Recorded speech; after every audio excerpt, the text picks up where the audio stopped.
Hey,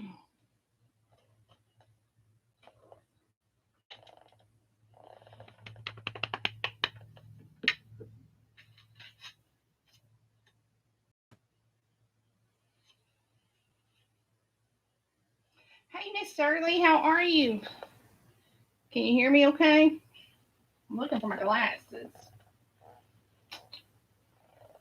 Uh, this is Paris firework.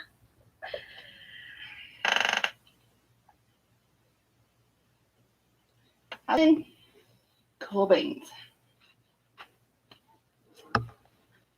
Ooh.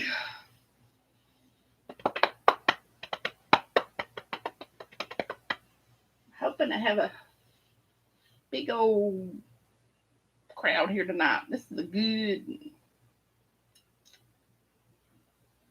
My week's going pretty good so far. Um, got some unofficial bad news. I'm gonna have to go back in the office. Just not sure if it's gonna be 2 days a week or 3 days a week. So, not looking forward to that at all.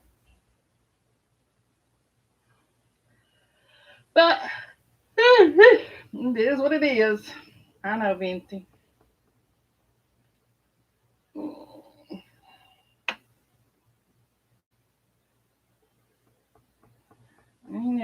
I know. Not looking forward to it. My boss is really pissed.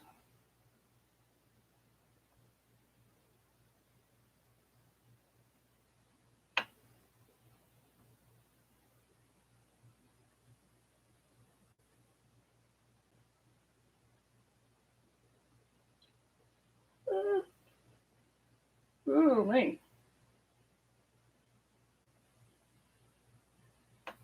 I talked to Quinn today. I don't know if sure she's planning on being here.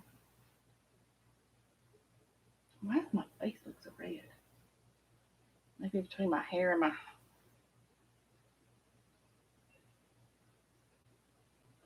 So, huh? How long has it been since you were there on the gray?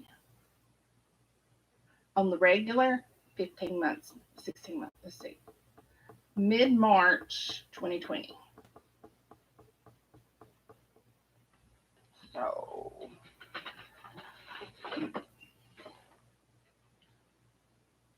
12,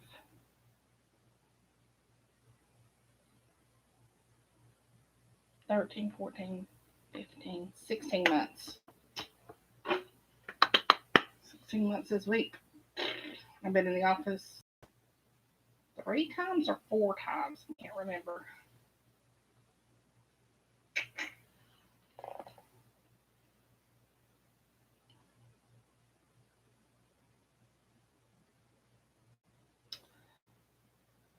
I can't remember if it's 3 or 4.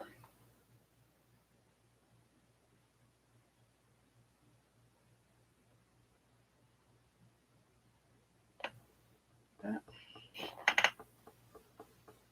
it is what it is. At least I still got a job. Even if I ain't happy about it. I mean, I'm going to go back in.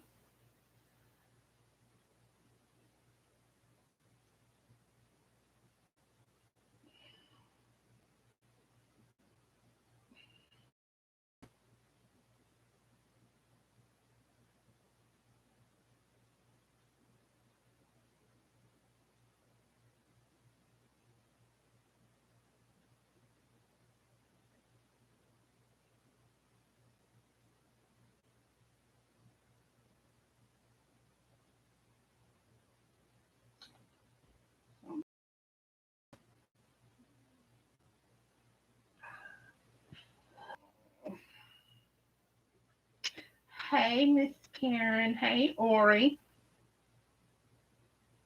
For those that don't know, Karen is Liberty.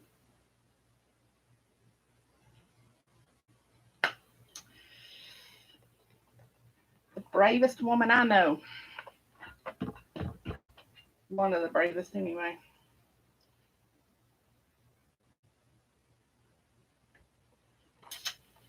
All we're missing is Jackie and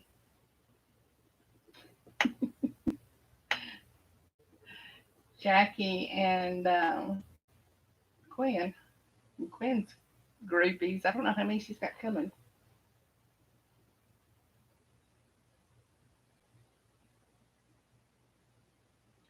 Try something here. All right, we're gonna play like eye doctor. Only it's gonna be hearing doctor. One is can you hear me? Two is can you hear me now? Or can you hear me now? Two, one. Can you hear one? Can you hear two?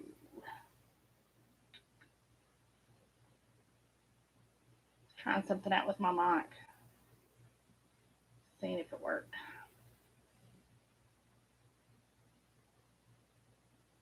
I'm getting ready to go shave my head again. Actually, I may do it here at home. It depends on it's. Yes, what? Do you hear me on one? I know you hear me on one. Can you hear me on two? When I say two. Can you hear me? Can you hear me? Could you hear me?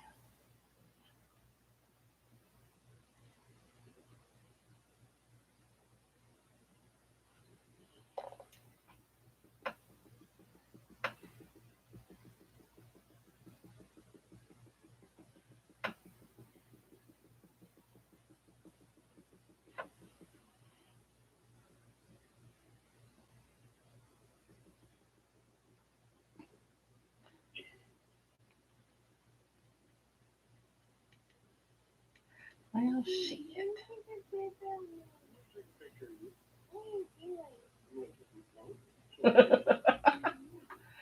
So you guys can still hear me fine, right?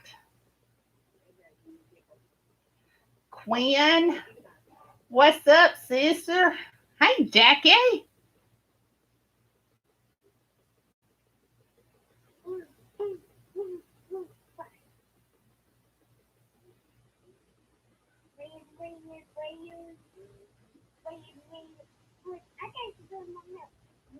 I'm watching a video of my nephew.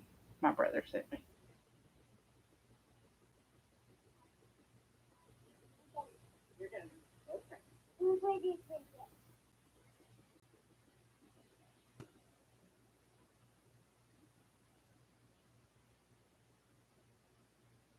We need some cuteness in our life. He's eating a pickle.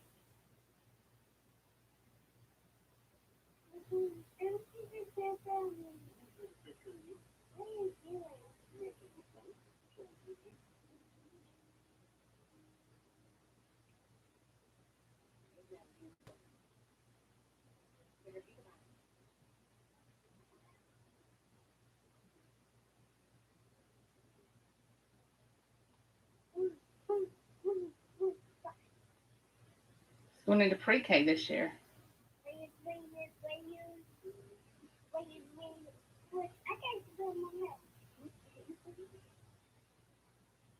I don't know where they're at.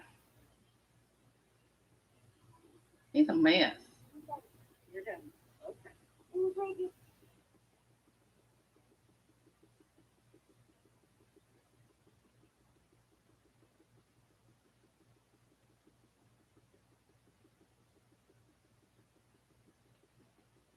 Alrighty, we ready to get started?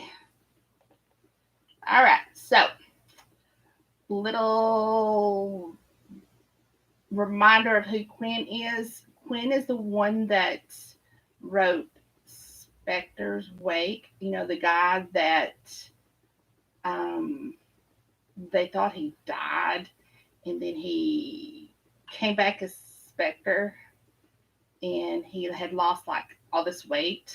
You know, he was super fat before, now he'd lost all this weight, and nobody recognized him, and he had all these tats and stuff, and he was in love with the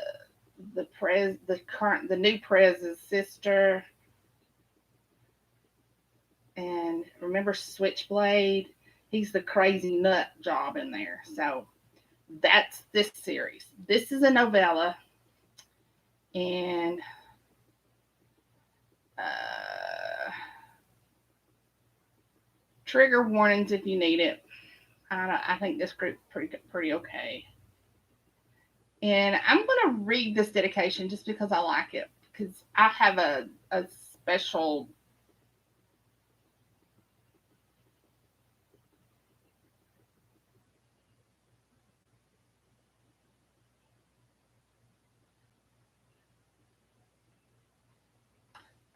the special connection with deaf or hearing impaired people. A friend of mine growing up was deaf from birth, and nothing could help it, a cochlear implant or anything. And when I was about 12, her mom started doing sign language classes, and I took it. And I do know some sign, and the sign that I know is ALS, which if you guys follow TikTok and you follow any of um, the deaf, hearing impaired on there, or any of the signers on there, you'll know that there's been a lot of controversy on there lately. There's this guy named Scott on there. It's got like all these tats all over his face, but he does sign and he does sign language songs, or he's learning to. But he's learning a different form than ALS, and so it's gotten some people up in a roar. Okay, so this book is dedicated to the people in the world that are stronger than all of us, the people who live with disabilities every day, and will never let it get them down. This book is also for the amazing people who hear the world through their eyes and speak with their hands. You are as beautiful as your silent world. We hear you and we love you.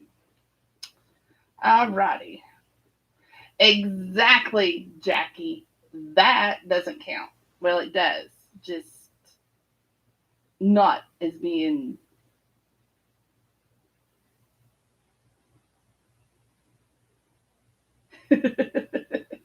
Yeah, I took another class in my adulthood from someone else, and they were teaching more of the slang stuff, but it wasn't ALS, and I was totally lost.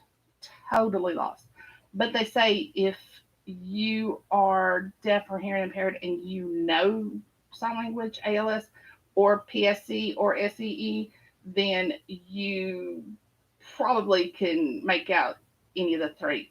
They're like dialects. But yeah, I was totally wrong, because the one that I learned, and I don't remember which version it was, but they like skipped half the words, whereas ALS signs every word pretty much. All the one that I was learning didn't even, they skipped half the words, and that lost me. Yeah, and it doesn't take much to lose me. So, all right, here we go. 8:12. I need to get going. Prologue. 4 years ago. Reed Kyler Nicholas. Oh, wait a minute. Reed Kyler Nicholas, get your big behind back in here. You aren't getting on that death trap. My mother's screeching could be heard from every corner of our neighborhood. Her apprehension when it came to me riding a motorcycle was exhausting.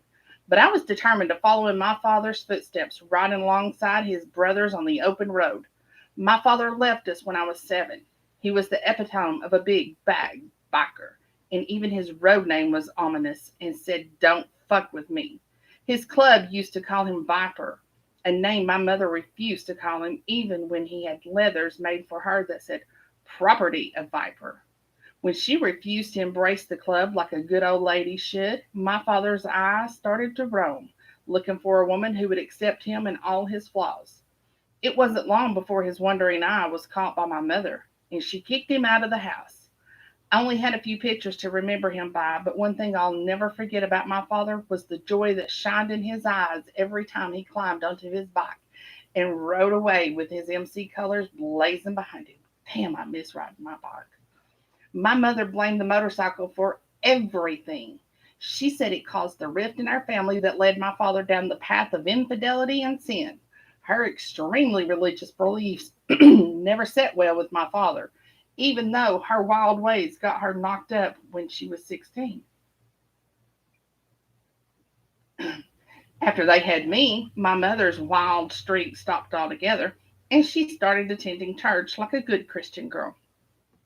The only reason my father married her was because my grandpa held him at gunpoint and told him if he didn't marry my mother, he wouldn't live to see 20.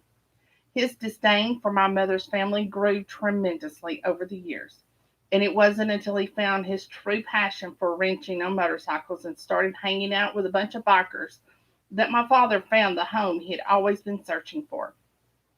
My mother didn't understand what drew him to the lifestyle, but I saw the allure of it all. It was the camaraderie that he loved, a group of men from similar backgrounds that were all about riding the open road and having a good time.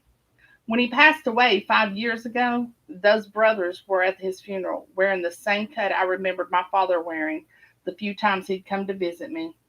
I practically had their logo memorized.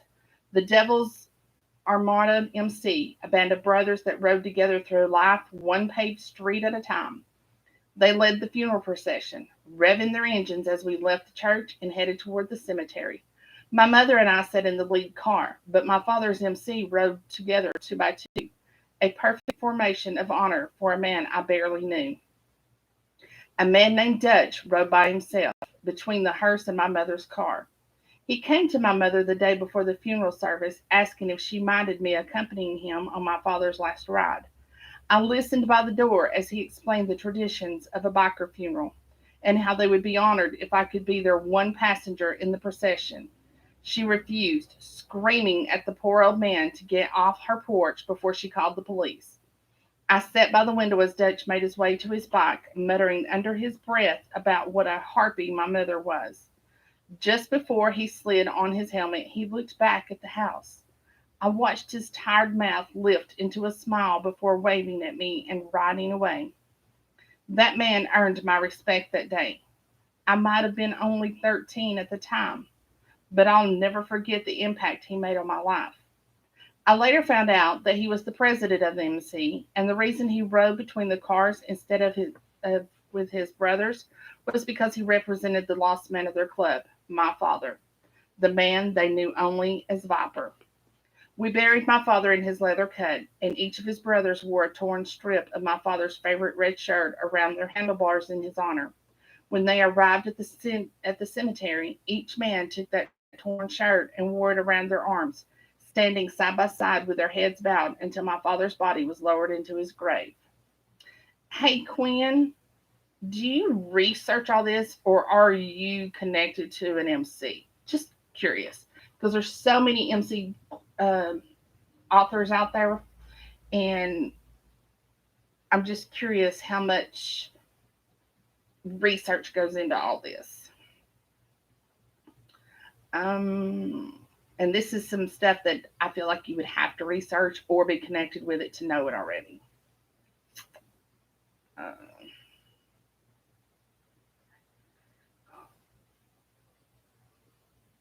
I remember each of the men returning to their bikes, straddling their chrome beast with pride, and giving my father one last rev.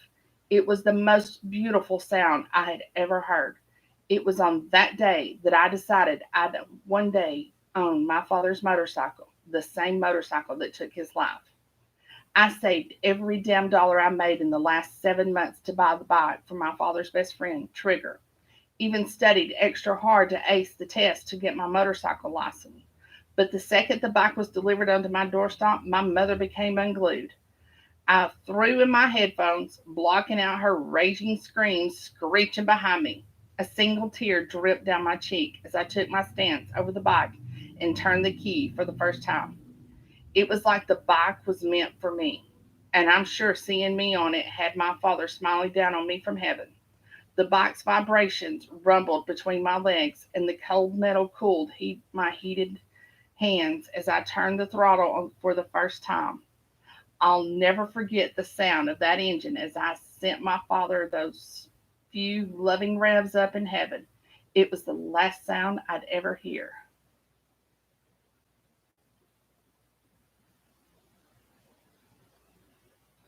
I was actually my had a chiropractor.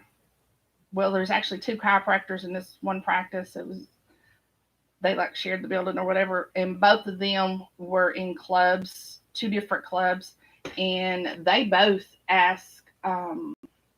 Back when I was writing, they both asked if my man and I would join their clubs and stuff. And back then, I didn't know as much about clubs as I do now, and I was more like, I don't want to do that. I don't want people telling me what I got to do and what I can't do, and I'm not wearing anybody's name with property on it. I was that girl.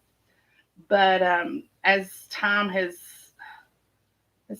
worn on, because that was 12 years ago, I've learned different and learned a lot more. And um, Mike's not interested in being in a club, so that's nothing there. He still has his Harley. I still have my Honda. My Honda has got Vance and Hound pipes on it, so it sounds a lot like a Harley to people that don't know the difference. Um, but yeah, with my disorder now, it's too hard on my muscles and stuff to hold the bike up. But I miss riding my bike. Oh, do I respond to my bike? Chapter 1. All right, girls, here comes some trigger points that might get you, but I think it's hilarious, and I just love the fact that you put that in here.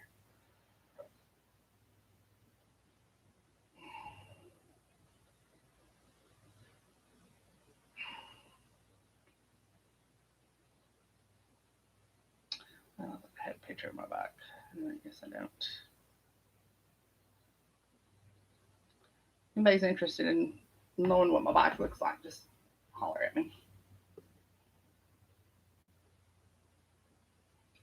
And Quinn, even if you guys aren't affiliated with anybody, but you have friends that ride and you go to bars and whatever, or even restaurants, and you run into other groups of clubs, a lot of times you pick up on a lot of stuff that way too. So, all right, chapter 1, Desi. You disgust me. My father spat as his hand connected with my cheek, whipping my head to the side. He's your brother. Even though he was my stepbrother, Alan had weaseled his way into my heart and my pussy. Now that I had his seed growing inside of me, my father was losing his shit. But I love him! Alan stood next to his mother, smirking when those three powerful words tumbled out of my lips. You're a petulant child that has no idea what love is. He turned to Alan. Do you love her like she loves you? Alan's eyes raked over me, then his smirk turned into a shrug. She seduced me, Harold, and begged me to fuck her. I never wanted to be with her like that. I love her like I would a sister. His words were like tiny nails being thrown from a nail gun. I felt each one's impact as they hammered their way into my heart, tearing it to pieces. I knew I had seduced him in the beginning, but what came out of my seduction sure felt like love.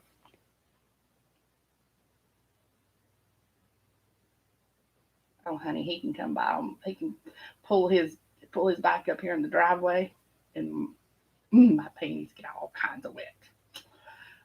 Okay. You said you love me. I'm pregnant with your child. Alan's eyes widened like frightened saucers before arching into a menacing sneer. Damn it. You know what? I forgot to start this on TikTok. Shit. Okay, that's fine.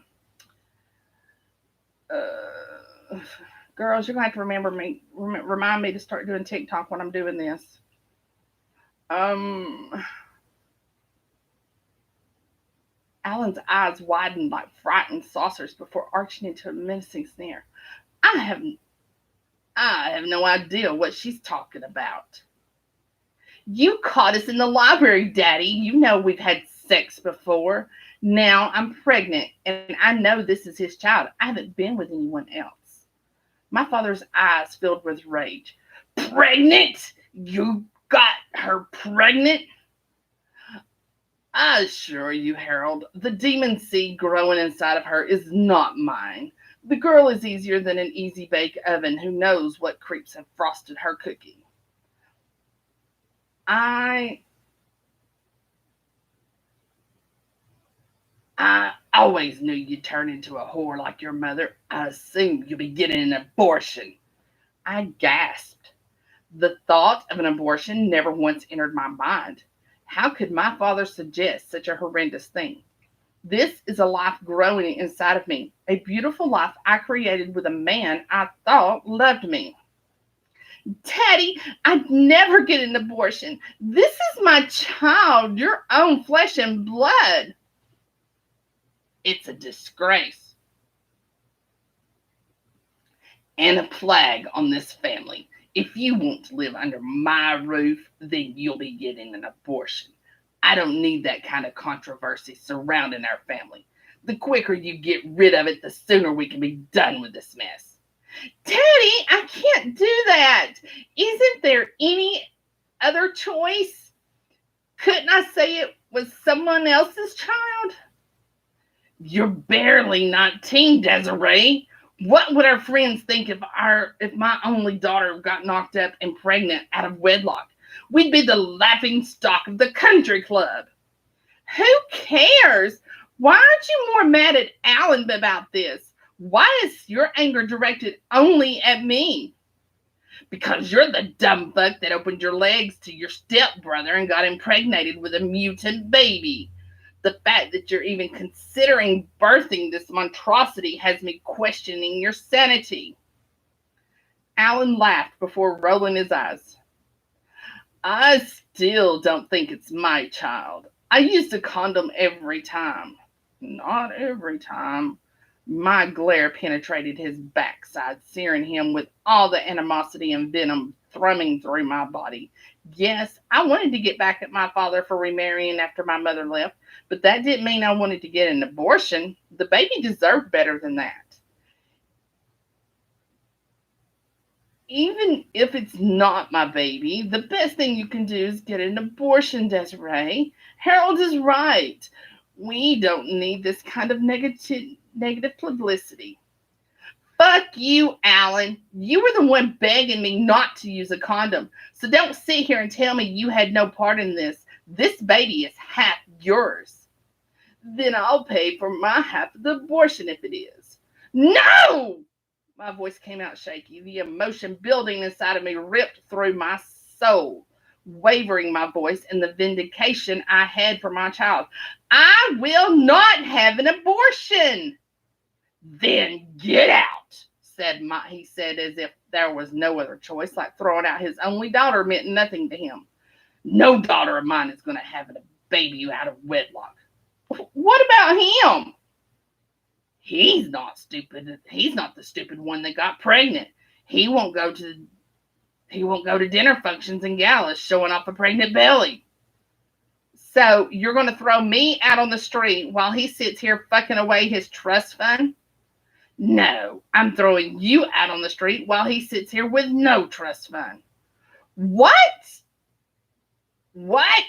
Alan looked flabbergasted.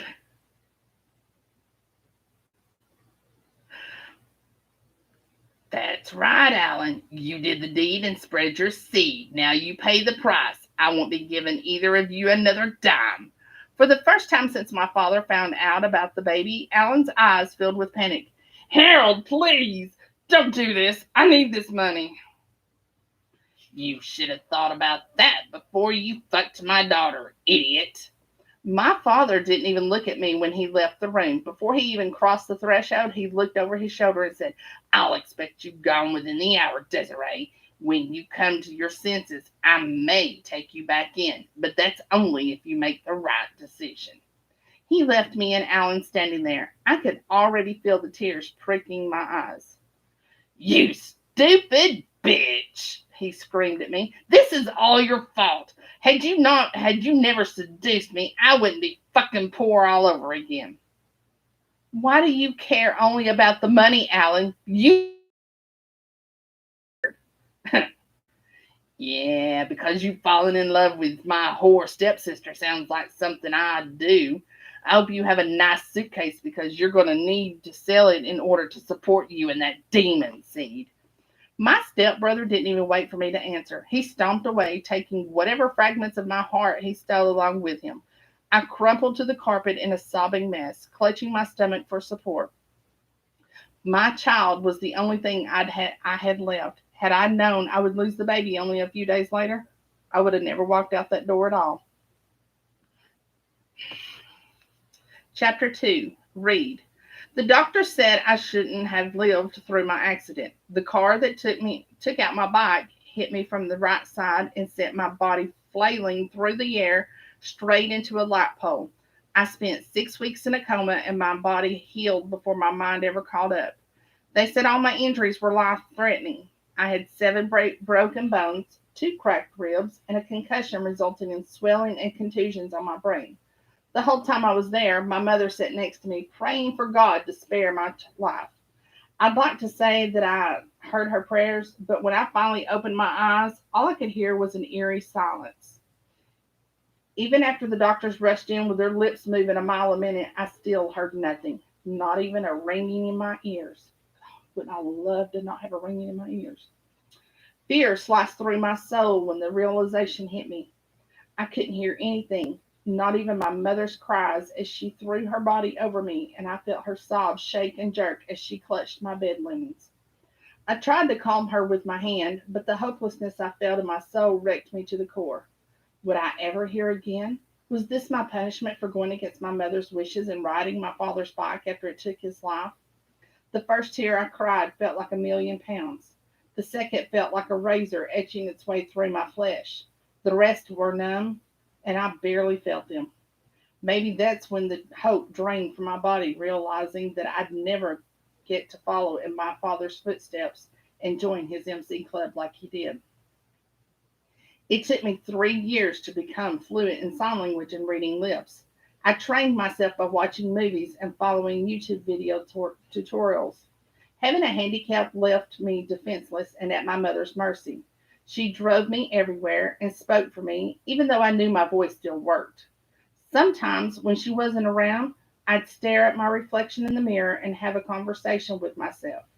I could feel the vibrations in my throat and see my lips moving, but the actual words being said never made it to my ears.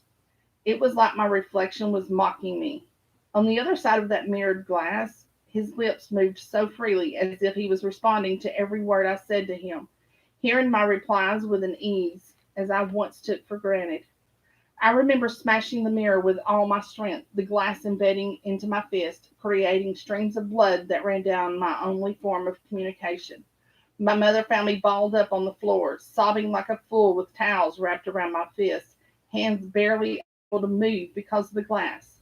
It was the same day my mother received a mysterious call stating that my colloquial implant surgery had been approved by the doctor and fully paid for. My mother didn't have insurance and sure as fuck didn't have the 50 grand to pay for the surgery that wasn't a guarantee I would get my hearing back. The doctor said a generous donor granted us the money and wouldn't tell her who.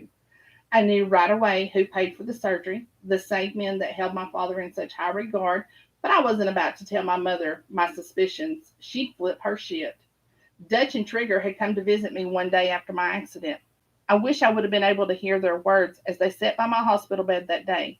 There was a sadness in both of their eyes, a guilt that crippled even the strongest man.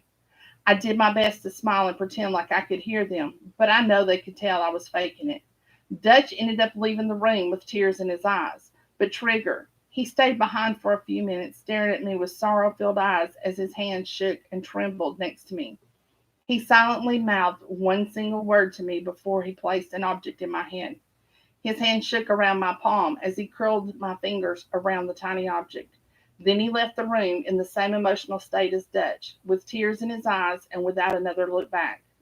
When I uncurled my fingers, a tiny silver bell with what looked like a little monster sitting on it set in my palm.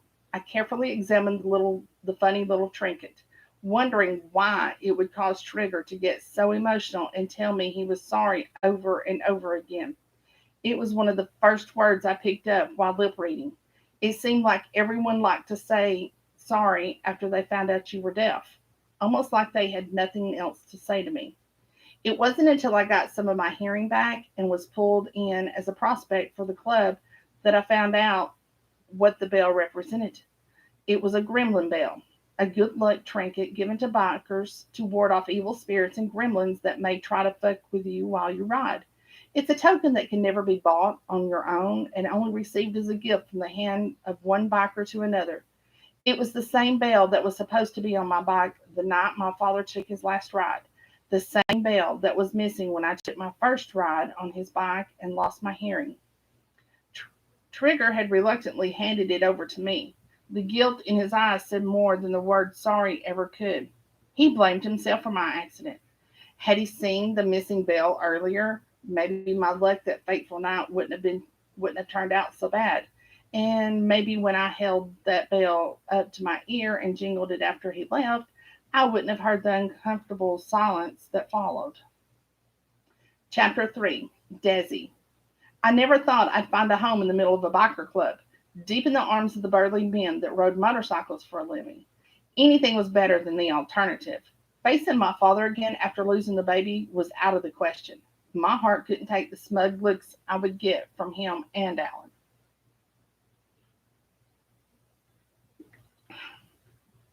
I spent 5 freezing nights on the streets, avoiding shady individuals that wanted to talk to me before Gorilla found me and pulled me in. I wasn't sure why I felt so safe around a man decked out in all biker gear, but he looked a lot cleaner than the bums that tried to talk to me with their toothless grins and dirty clothing. He introduced me to some of his girls, and I quickly realized that he wasn't there to help me. He was there to recruit me as a prostitute. I still remember the day he brought me home. It's a day I'll never forget. Suck my cock and I'll give you a place to live rent free. He pulled down his zipper, exposing himself to me. His sad, flaccid cock wasn't even hard. He smiled. Impressive, isn't it? It's your job to make it's your job to make him jump for joy. My stomach rolled at the thought of sucking this man off. I ran from the room and straight into a bathroom, refusing to open the door. A few minutes later, there was a soft knock coming from the other side of the worn wood. Hey, girl, my name's Daisy. Can I come in? I reluctantly unlocked the door, and a cute girl with brown hair that was covered in tattoos strolled in. What's your name? She asked, sitting on the side of the tub. Desiree. Sometimes my friends call me Desi. Nice to meet you, Desi. Don't be frightened. Gorilla may look like a brute, but he has your best interest at heart. I'm kind of like Gorilla's partner. He brought you in because he thought you'd be a good asset to the little family we're building here. After meeting you, I'm not sure you're the kind of girl that would be down to do what we're asking. But I have 2 weeks to whip you into shape before Gorilla throws you out on your ass. Do you think that's enough time to adjust? I never adjusted. Instead of throwing me out onto the streets, Daisy took pity on me, bringing me back to the clubhouse to meet the other members of Gorilla's club. It wasn't long before two of the handsome, beefy men had me draped over their shoulders and were carting me off to the back rooms to have their way with me. It was my first threesome, but it wouldn't be my last. They took me in as one of their own. I was a different kind of prostitute than the one Gorilla initially wanted me to be. Now I was just a club whore, living up to the nickname Alan and my father bestowed on me before I left. The men of the Devil's Armada took care of me, carting me off to their beds, so I had a warm place to sleep at night. After a while, it became a game, tossing me from brother to brother until I was one of the main sweet butts hanging around in the MC. Now, my only goal was to find a guy to settle down with. My options were slim since the club was down members, and most of the good ones were already snatched up. The two single bachelors of the clubhouse liked to stay that way. Ice and Switchblade were connoisseurs of women. Switchblade especially had a different woman jumping in and out of his bed all the time. For those that don't remember, Switchblade kind of reminds me of Diesel in Den of Vipers. So, I mean, he's not quite that crazy, but he could be a little brother anyway. Or maybe a big brother. I don't know, but he could be a brother. Where did I stop? Switchblade especially had a different woman jumping in and out of his bed all the time. I spent half of my time trying to catch his eye, but he was too busy fucking a different girl every night. How that man's dick has not shriveled up and fallen off by now is beyond me. Ice, on the other hand, has had my eye since our first threesome together. Quinn, refresh my memory because I haven't read the book yet. Ice, is that not the IT guy? Is he the computer geek? I'm just trying to remember. We have a pretty flirtatious relationship going, and out of all the women in the club, I seem to be his favorite girl. I don't know what the difference was between selling my body on the streets and giving it up for free behind the clubhouse doors, but the second Daisy brought me to the doorstep of the Devil's Armada MC. Okay, the enforcer. Okay. Cypher is the computer geek. Okay, gotcha. It felt like home, even if the one I was used to was the size of a mansion in the rich part of town. Dazzy, Earth to Dazzy, Courtney said, waving her hands in front of my face. Ice was asking about you again. He seems really interested in getting to know you better. My eyes briefly migrated over to where Ice was standing. He was talking to another girl, but he made sure to wink at me. It was our little signal that he was thinking of me. I felt a tiny butterfly flutter in my stomach as I took in the mammoth man that I spent most of my time with. He towered over me by at least 7 inches. His 6'4" frame filled out most doors because of all the muscles that rippled across his body. The sexiest thing about him was his tattoos.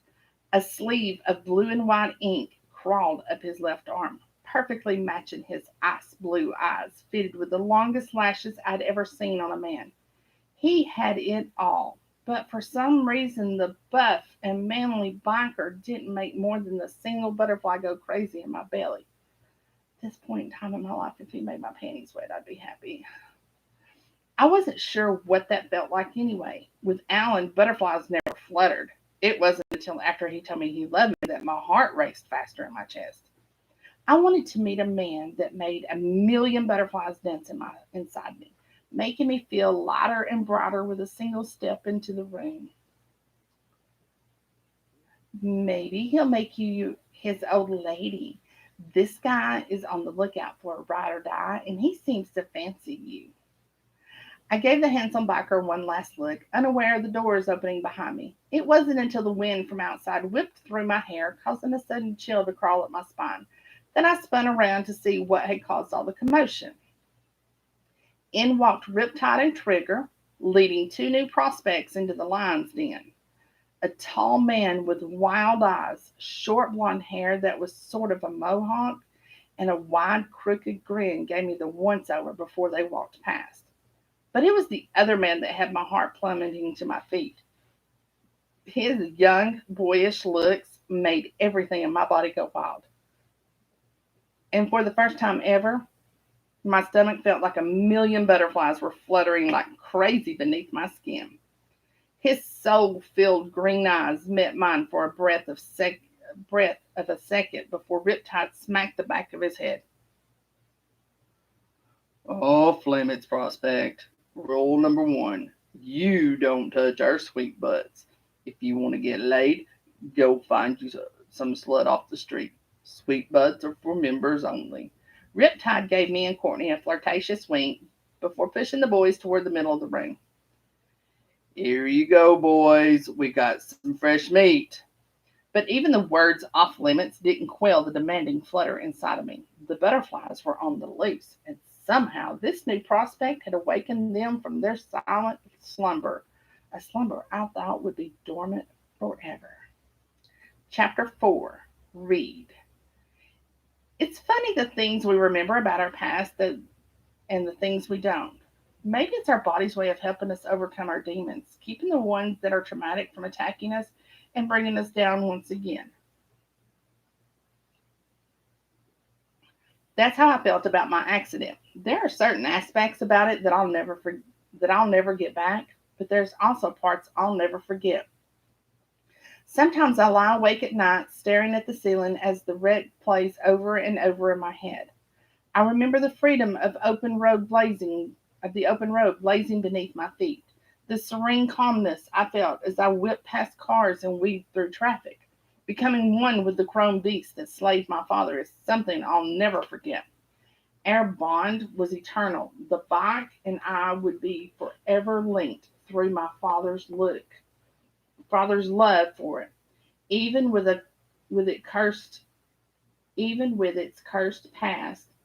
I couldn't help but feel the pride my father felt with its cold metal pressed between my legs and the rumbling of its engines vibrating through my core. The bike could even make the bike could make even the weakest men feel like Hercules. You would think an accident like the one I had would deter me from ever getting on a bike again. But from the moment I woke up in the frigid hospital bed, despite the silence that fought to bring me down, I vowed to ride again, determined to conquer the gremlins that stole sound away from me. I had a motorcycle wreck about 3 weeks after I had my bike. A farm tractor decided to pull in front of me as I was passing it. Decided to turn left. Ended up with about I think it was about 16 stitches and a screw in my wrist, scars all over, but my back painted like I wanted after that.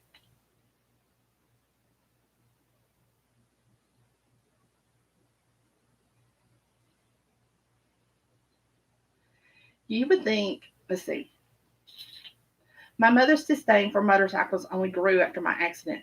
While I was in a coma, she had my father's bike sent to a salvage yard where it was stripped, parted out, and crushed with the other scrap metal that was discarded and forgotten.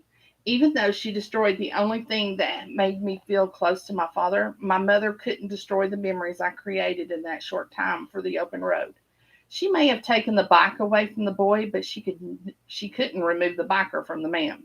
I didn't let my disability cripple me, despite how many times I felt like a ball of yarn slowly unraveling.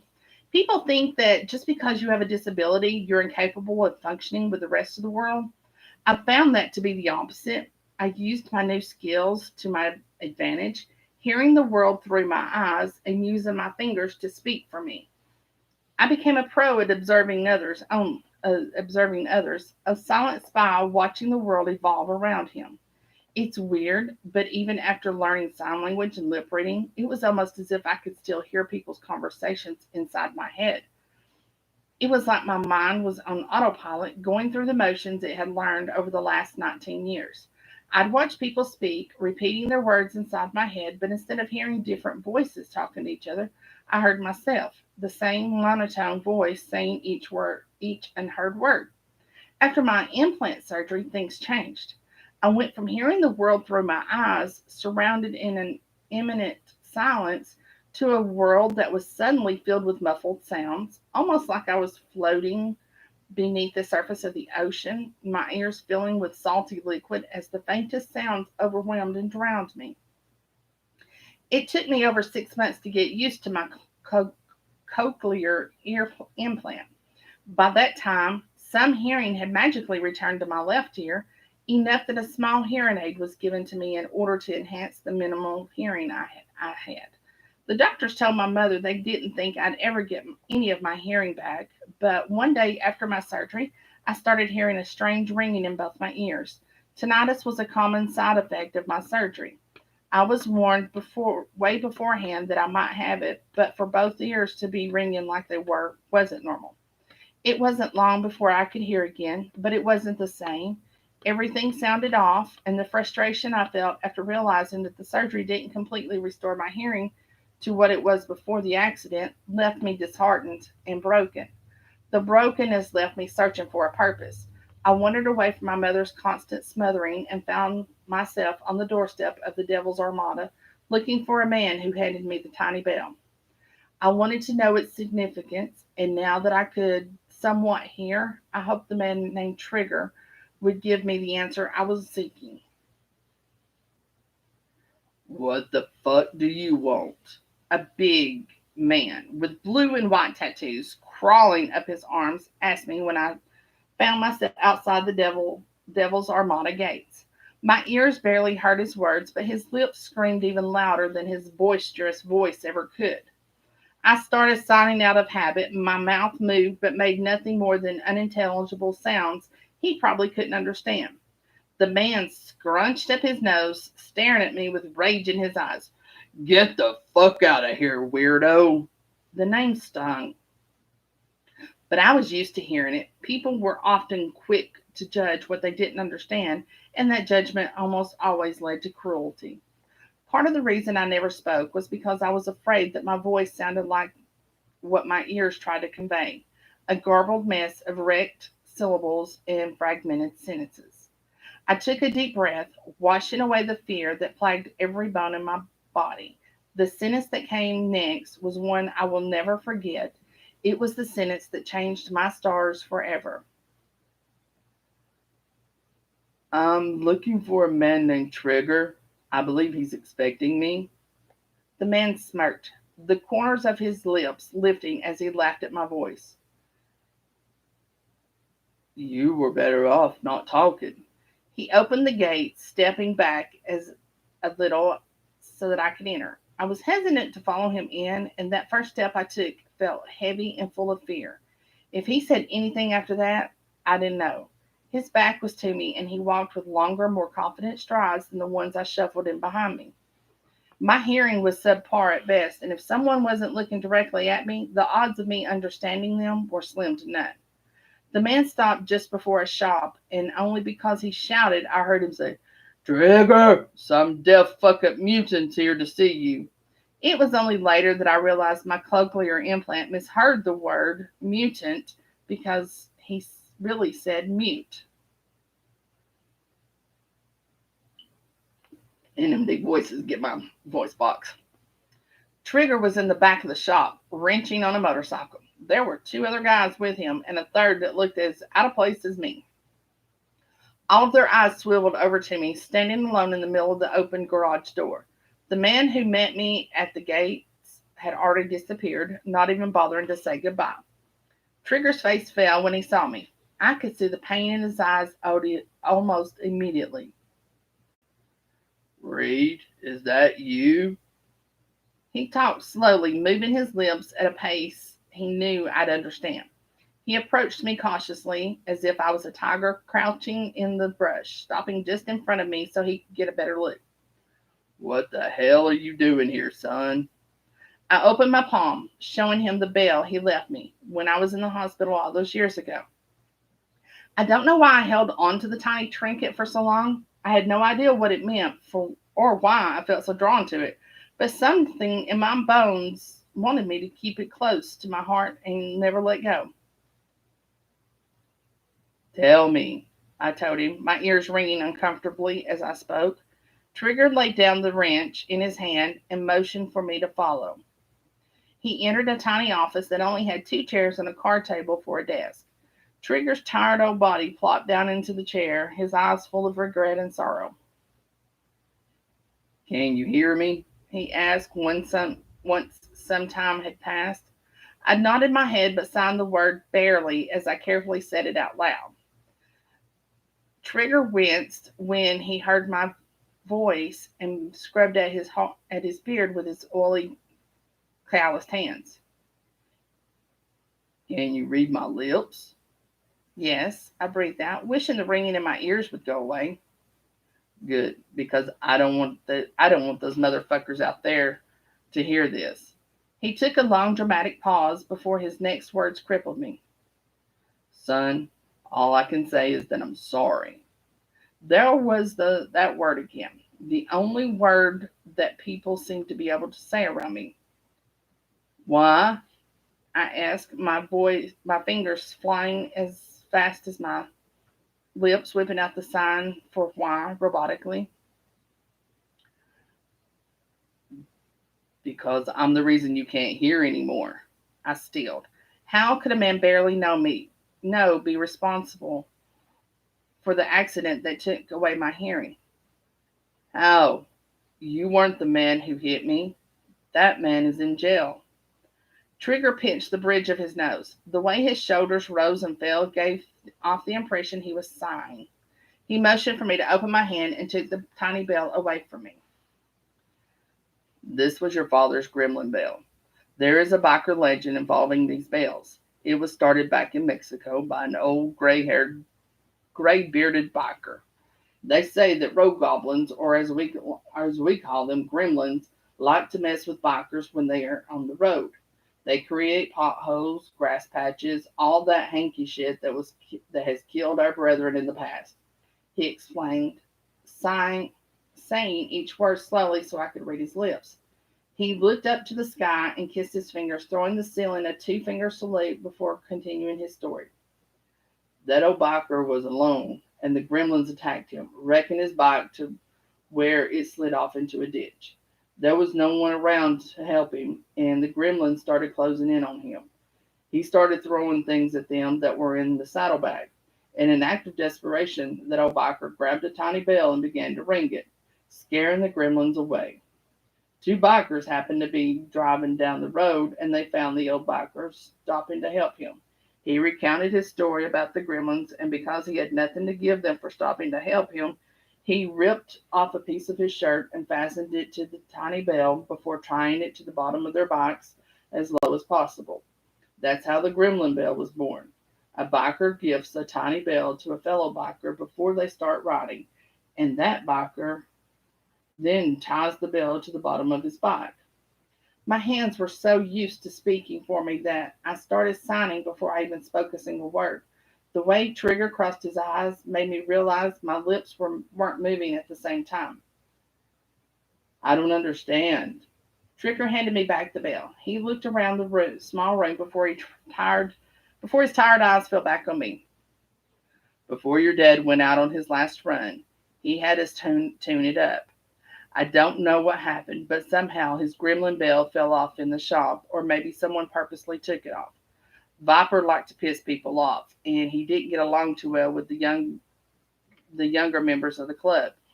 Anyway, when he went off to ride that day, the bell wasn't on his bike, and then his eyes shifted for a few minutes before he looked back at me, and then he died.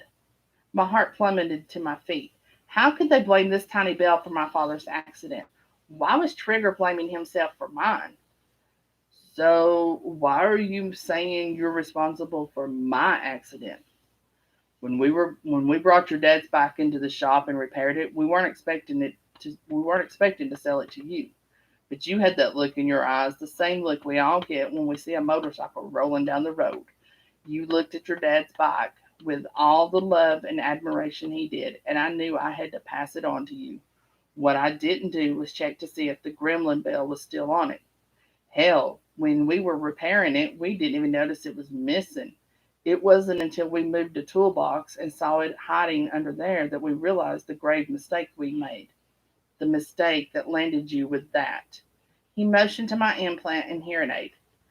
Your life changed because I didn't do a thorough check of your bike before I let you run off with it. I'll never forgive myself for sending you in harm's way, Reed. Never. The thoughts running through my mind were blazing with fire. I wasn't angry at Trigger at all. I was mad that I didn't know more about this lifestyle and the bikes they cherished with all their souls. It's not your fault, I signed while speaking the words. You didn't know. You can't beat yourself up about something like that, Trigger. I thought about getting the club to pay for your surgery. I could make up for my mistake. Not gonna lie, son, it breaks my heart to see your hearing isn't back like it used to be. I patted Trigger's hand across the table. I knew it was the club that paid for it. Thank you. Some hearing is better than no hearing, the doctors say. There was a faint rumbling sound that I couldn't quite place, and it wasn't until a few of Trigger's brothers passed by the window on their Harleys that I realized it was the sound of motorcycles revving their engines. Hearing the sound again made my heart well up inside my chest. And even though I knew I shouldn't break down in front of a man like Trigger, I let a few tears fall, happy I could somewhat hear my favorite sound once again. I furiously wiped away my tears, trying to straighten my back. so I looked stronger than I felt inside. Why are you crying, son? Trigger said softly. I couldn't hear him speak, but his lips were screaming in my head. The last sound I remember hearing is revving my father's bike. It's a sound I thought I'd never get to hear again. And then my voice trailed off as another pesky tear slithered down my cheek. Then what, son? Then your brothers drove by on their Harleys, and I actually heard them. It was soft and faint, but familiar just the same. I may not hear it like I did before my accident, Trigger, but I could still hear the motorcycles revving their engines. That's saying something. Because of you and your club, I can hear your motorcycles again. The last part I practically shouted. Hell, I wanted everyone on the planet to hear my cries of joy. I just wish I could have been a member of the club like my father was. It was the only dream I had before the accident. Well, I can fix that. How? My spirits perked up just a smidgen as I waited for his reply. Trigger smiled. It moved slow across his face, but there was an excitement and bewilderment behind it that had my heart racing inside my chest. We're looking for a few new members. Sounds like I found a potential prospect for our club. They take me even though I have a disability. Son, the only thing we care about is motorcycles, women, and living by our own rules. As long as you keep up, listen, and do what they say, the club should have no problem adding you as a member eventually. Disability be damned. I couldn't believe what he was saying. Even though I read his lips and heard his muffled words, I still had trouble believing what he was saying was true. What do I need to do? I'll do anything to be a part of the club my father was. Trigger stood up, his smile deepening the dimples in his wrinkled cheeks. Follow me. There are some folks you need to meet. Lucky for you, you aren't the only one interested in being a part of our crazy family. There's a friend of Riptide's out there looking to join as well. Come on. I think you and Jordy will become fast friends. He pushed me out the doors of the garage, and I followed proudly behind Trigger, joining the man I guess was Riptide and some crazy looking dude with a short mohawk and street clothes like mine. I never felt more out of place when Riptide swung the doors open and led us into the clubhouse. Men were hanging out in practically every corner of the common room with women sitting in their laps, either fucking or making out. There were a few stray girls standing off by the side, but it was the one with bright blue eyes that caught my attention. She looked as out of place as me, but somehow she seemed to fit in. Our eyes met briefly, 10 seconds of a heated gaze that warmed me from my toes all the way to my dick. I could feel the lower half of me hardening in a way it never had before. Whoever she is, I wanted her bad. My attraction lasted only a millisecond before something hit me behind my head. I looked up just in time to read Riptide's lips saying, Off limits, prospect. Off limits, prospect. Rule number one, you don't touch our sweet butts. If you want to get laid, go find some slut off the street. Sweet butts are for members only. Here you go, boys. We got us some fresh meat. I didn't look back at the mysterious girl again, too afraid I'd be kicked out before I even had a chance to be voted in. But I couldn't stop the way my heart stammered in my chest like it was stuttering to beat. Off limits meant I would never get a chance to have her, but that didn't mean I couldn't admire her from all the beauty she possessed from afar. And that's all I'm going to read. Da, da, da, da. So think. Quinn, I just love reading your books. I love them, love them, love them. Oh yeah, I'm fine. I know they're good, Vincy, but well, I probably should be drinking like hot tea or something. But seeing this tea is making me stay awake at night. Yeah, I'm not gonna do that. Plus, after getting the bad news about my job, I mean, beer was. You're lucky I'm not. You're lucky I'm sober. I'm not. So, alrighty. I have no idea what we have tomorrow night, y'all. Did y'all share where, when, how, and all that other stuff about where to get this book?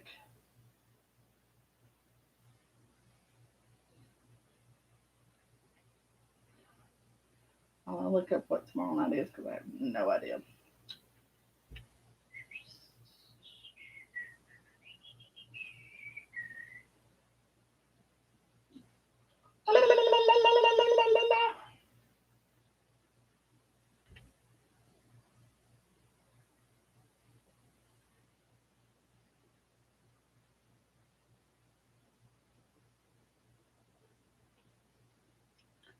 Ooh, Jackie, am I still reading Sarah's tomorrow night? Just curious.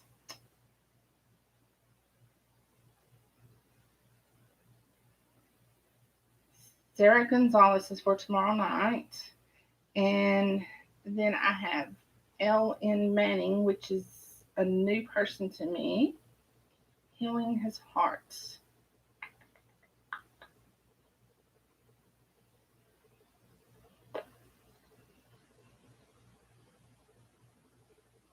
Okay. I wasn't sure if she posted it or not. So, all right, ladies, be back here tomorrow night. That's Sarah Gonzalez at 8 o'clock, July 14th. Why does that taste sound so familiar? I don't even know. Oh, cool. All right, everybody. Have a wonderful evening. Again, thank you so much, Quinn, for letting me read these. You know I love them. Oh, I love them. I love them. I love them. All righty. You girls have a good evening, and I'll see you here tomorrow night. Happy reading.